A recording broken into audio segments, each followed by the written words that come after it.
Hello everybody and welcome back to my channel. Today we're talking about my new short film, Not Bad. So this is more of like a cinematography breakdown slash kind of like how we went about filming it and like a little bit of the story, but not too much because we don't want to give that away. I am joined by the DP, Olli Slatter. Hello.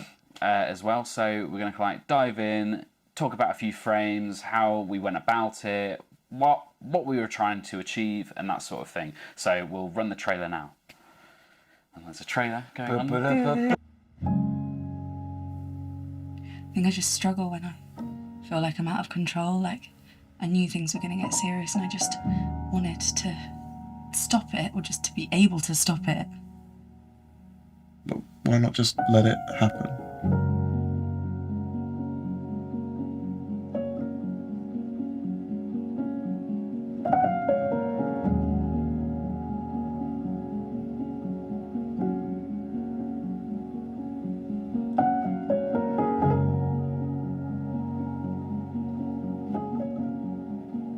So, how have you been? Yeah, not bad.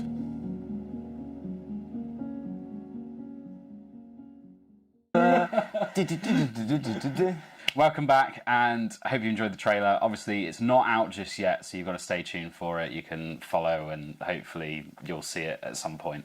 But yeah, we'll kind of like get stuck in. I think first bits on the story, if you didn't get a lot from the trailer, it's basically about two people who have been in a very on and off situationship slash relationship, always been thinking about each other over the course of like 9 months, and they finally rekindle their romance over kind of like one evening, and then it kind of just ends there. And yeah, we'll kind of just get stuck in. So our first frame, as per se, is we're joined in...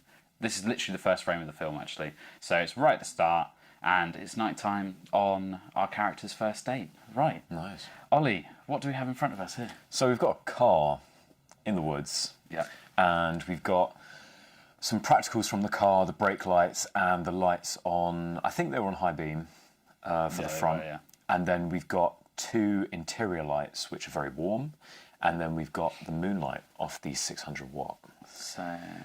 Yeah, so the 600 watt was placed as far round in front of the camera that we could, just so we kind of backlight it as much as possible. Yeah, so that's giving us that spill that's here. looking good. And then inside the car, we've got two LED panels, so those kind of like an aperture MC, that kind of thing. Two MCs, they were velcroed to the ceiling, and we had to like push them in place. So like we had to push them in place and make sure that they were kind of thereabouts attached, and then just quickly get everything before they fell down again.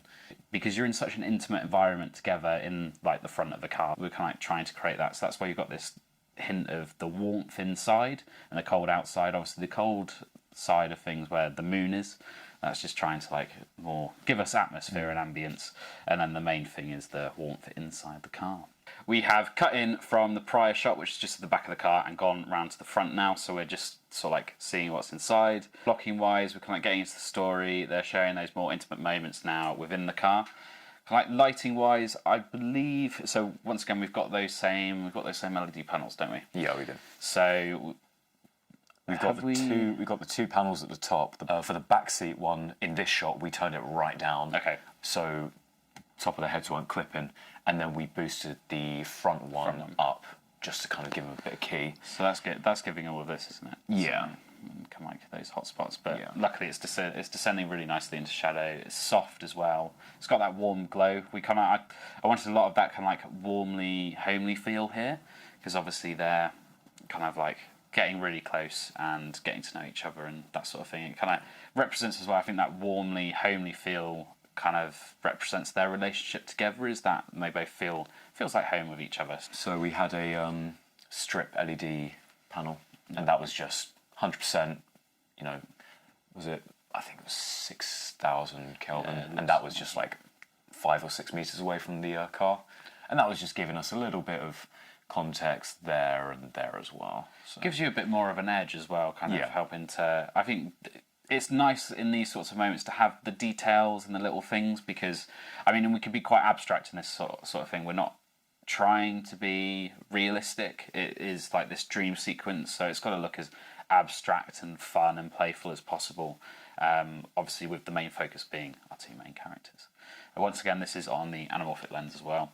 So yeah, that's this frame. Okay, so in this frame, we're now kind of like further along in our kind of like opening montage sequence. So our two main characters are actually on FaceTime with each other. I chose to kind of like frame it like this because I find a lot of the time when you're on FaceTime to somebody, you do feel like their presence is there, or FaceTime or a phone call. And what I really want to show is show them the metaphorical side, so as though they're both in there together, but obviously very separate. So they're both faced away, they're both heads to their phones and kind of like talking to each other, but obviously turned away from each other. So it shows that she is there, but she's not really there. Like she's not 100% present in the moment. Lighting wise, how did you want to kind of like go about and attack this scene? Because obviously in the script it's an odd one. Yeah. Kind of like how it's described. So how did you pull that out for the story? There's actually like a fair amount going on here. So let's go from left to right. So we've got the 650B outside. Yeah. Sam lives on the ground floor, so that is very ideal. That was literally on 1%, 5600, and that was just shooting into the window. A little bit of diff, and that's what kind of gives this nice little fall off there. So that's that.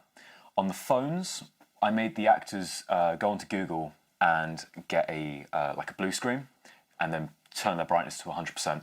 So whilst it was migraine inducing, it actually looked really nice. So we had them just kind of looking into this blue screen just to kind of give us a little bit of texture. It adds as a really nice key as well, just to kind of like, I think, lift the faces, because obviously the performance, especially in this shot, like we're not hearing any dialogue or anything, this is all to music, so it's really important to get those kind of like emotional moments, especially between them two.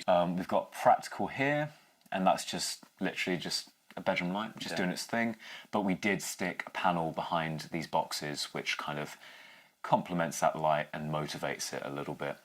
We tried to get the temperatures as similar as possible. We didn't quite make it, but close realistically enough. Speaking though, if unless like the temperature, okay, so that you now know the temperatures aren't 100% the same thing. Yes. I'm sorry. But if we didn't tell you, you wouldn't know. Yeah. I mean, to be fair, once it's gone like a metre up the wall, maybe like it kind of falls off a little bit. In essence, it's bouncing into the wall, isn't it? So it's creating more of a booklight, which then gives us that wrap on cam and all that sort of thing. So it edges him slightly, but also adds a bit more ambience and fill. Because obviously you can see a lot of it is hitting Marianne here. It's actually falling down here into the shadow and like into these spots and onto the curtain as well.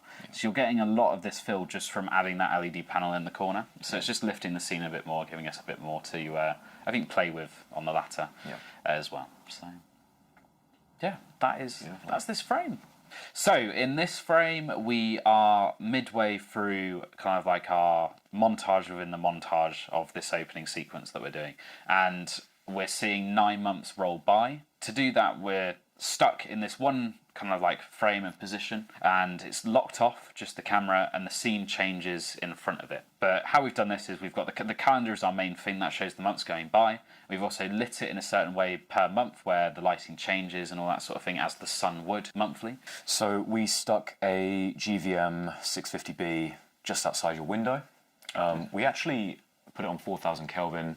I think it was probably around 50%. We do not need that much power. But we basically shot slightly through a tree just to kind of give a little bit of texture, just so it's not so clean, because natural light's obviously never perfect.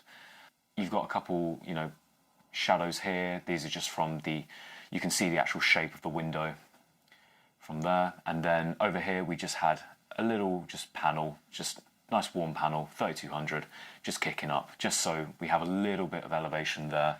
Otherwise it would have just been pitch black. Yeah. It was dark by this point. Yeah. We were shooting this at night. Yeah, to be fair, it's kind of like, because it's December as well, when we shot this. Obviously it's not summer, so you've got none of that natural ambience that the sky gives. So we are literally just creating this with the lights that we've got to hand. So the 650B was a real crucial element to this, because having something with that amount of power meant that it could get in the room, not only hit the walls and bounce around it, because luckily the room itself is all white walls, so it does kind of like help to like boost that ambient level. But if we didn't have that power, we wouldn't get that kind of like, I think, surrealism and realism in that sort of way of actually being able to replicate the sunlight So in this frame, we have finished the montage. We're now kind of like getting more into the story, so it's becoming the present day here now. And we've got Eddie, who is our lead, played by Cam. He's at the pub with his friends. And this was kind of like, we're still in that anamorphic bit, because it's not quite, I think, we're highlighting a moment and these moments in time to like make them special and kind of like just, I think the anamorphics just add a little bit of character for these sorts of moments. And yeah, how did we like this, Ollie? So the shop had shutters, but they weren't working on the day. Yeah. So we kind of didn't have much control over the natural light. So it did complement these back walls quite a bit. But what we did do is we just had to wrap that light around their face a little bit. So obviously we can see the wrap here, and we can see it on cam quite nicely as like a little key. We didn't bring a softbox this day because we didn't think we'd need it. We didn't forget it. We just didn't think we'd need it. We say we didn't forget it, but we did forget it. We did forget it. So we used the best alternative, and we used a charity shop plastic white bag. And it actually worked pretty good. It worked really nicely. I stand by it. And we finally got a feature on @ShittyRigs on Instagram. Yes, so we did. Overall, I think it worked its magic. Perfect. Both practically and on the social side. Yeah. Didn't get any followers from it. It worked. Maybe looked It like worked a fool. better than the softbox. Yeah. Because the softbox was just going to direct it, and you were kind of going to get this harsh kind of shadow, but because it was more like a globe, it does illuminate the table as well, and you have like a couple bits where it's just like, so you wouldn't get that from a softbox. No. It was just throwing light everywhere. Yeah, because it was almost just a plastic bag. Acted like a lantern, didn't it? Yeah, it was a like lantern. those kind of like lanterns, basically. So you get a bit more of like an even spread across the scene. It kind of does everything, unless you then go and put some duvetine or whatnot on it to control it a little bit more. But we also had very, very subtle, but we also did have a little kind of LED, which was just gaffered to this painting, and that was just kind of raining down a little bit. You can just about see some whiteness on Cam's head. You see it on Henry's. Yeah, you can see it like, on Henry beanie there. here as well. Yeah, you can see it there. But that was very, very subtle. That was just like, you wouldn't have noticed it. Sorry, Henry is also in the room with us. Yeah, He's Henry's here. Sat on the floor. So that is our cinematography breakdown for Not Bad. Hope you've enjoyed this video, and please let me know if you want to see any more or any more in-depth things. But yeah, thank you very much for watching. Make sure to like, comment, and you can subscribe if you want to. I'm not going to force you to, but it would be nice. Anyway, thank you very much. Subscribe, please!